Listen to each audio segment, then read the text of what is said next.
بسم اللہ الرحمن الرحیم ایاک نعبد و ایاک نستعین۔ مجھے آج بڑی خوشی ہے کہ جس طرح میری قوم، میرے پاکستانی جس طرح آج فلسطینیوں کی حمایت کے لیے نکلے اور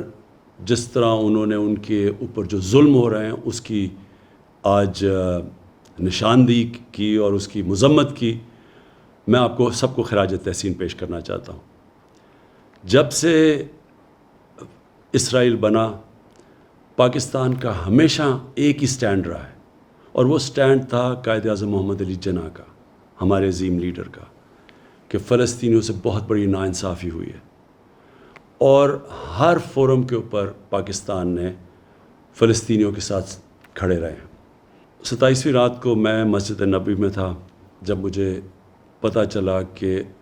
جو قبلہ اول ہے مسلمانوں کا، مسجد الاقصی، ادھر جب 27ویں کی مقدس رات کو لوگ نماز پڑھ رہے تھے، جو اسرائیل کی پولیس ہے اس نے ان کے اوپر تشدد کیا، اور ساتھ ساتھ پھر یہ اسی چیز کا بھی علم ہوا کہ جو فلسطینی فیملیاں 70 سال سے اپنے گھروں میں رہ رہی تھیں، کئی فیملیز کو اسرائیلی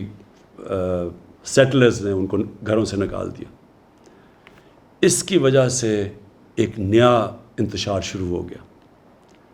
اور پھر جو غازہ کے اوپر جس طرح کی بمباری کی گئی، دنیا کی سب سے طاقتور ترین فوج ہے، تقریباً 69 فلسطینیوں کے اوپر جس طرح کی بمباری کی گئی جس میں بچے مارے گئے، تو میں اگلے دن 27ویں کا جو اگلے دن تھا، میں نے جو OIC کے سیکرٹری جنرل ہیں ان سے ملاقات کی، اور ان کو تب کہا کہ OIC کو اس کے اوپر سٹینڈ لینا چاہیے اور یونائٹڈ نیشنز میں ایشو کو اٹھانا چاہیے۔ جب میں پاکستان آیا تو میں نے کنگ سلمان سے بات کی، اور ان سے بھی یہی ہم بات کی کہ یہ جو ظلم ہو رہا ہے فلسطینیوں پہ اور جو الاقصی میں ہوا ہے، اس کے اوپر ہمیں اپنی آواز بلند کرنی چاہیے۔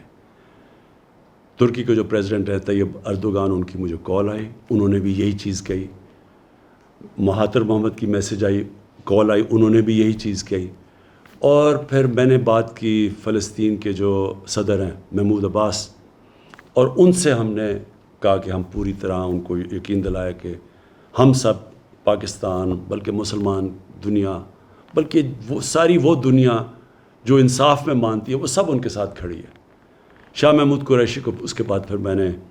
کہا کہ وہ یونائٹڈ نیشنز کی جنرل اسمبلی میں جائیں اور OIC اور مسلمان ممبر سے اس ایشو کو اٹھائیں، اور انہوں نے بڑے بھرپور طریقے سے اس کو اٹھایا، اور میں ان کو داد دیتا ہوں اس کی۔ میں جو ایک چیز دیکھ رہا ہوں، مجھے ایک بڑی خوشائند چیز نظر آ رہی ہے، اور وہ کیا ہے کہ دنیا کا پبلک اوپینین چینج ہو رہا ہے۔ میں نے اتنا ٹائم مغرب میں گزارا،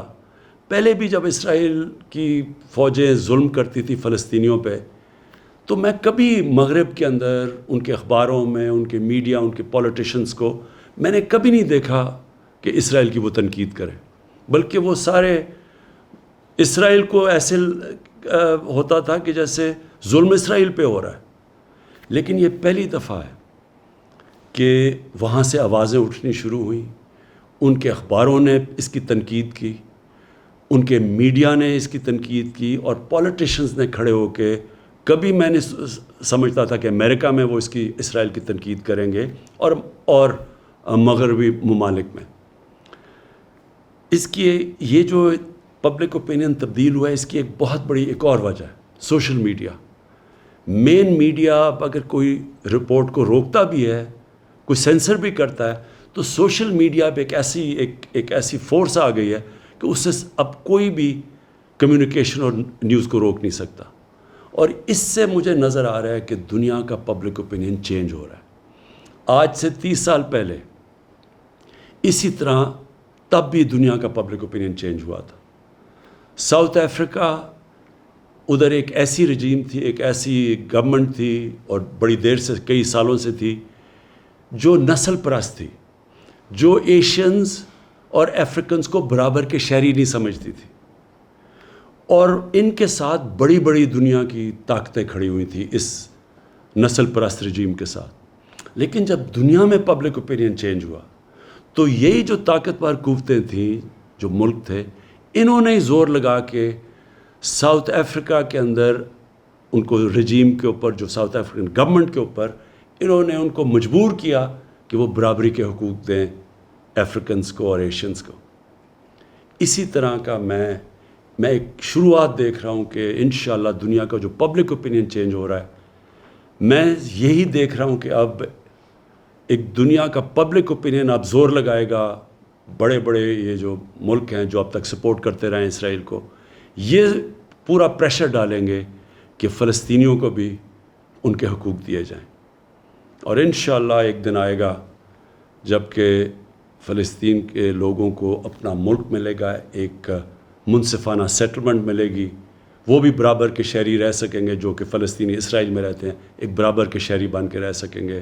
اور ہم دعا کرتے ہیں کہ وہ دن جلدی آئے۔ پاکستان پائندہ باد۔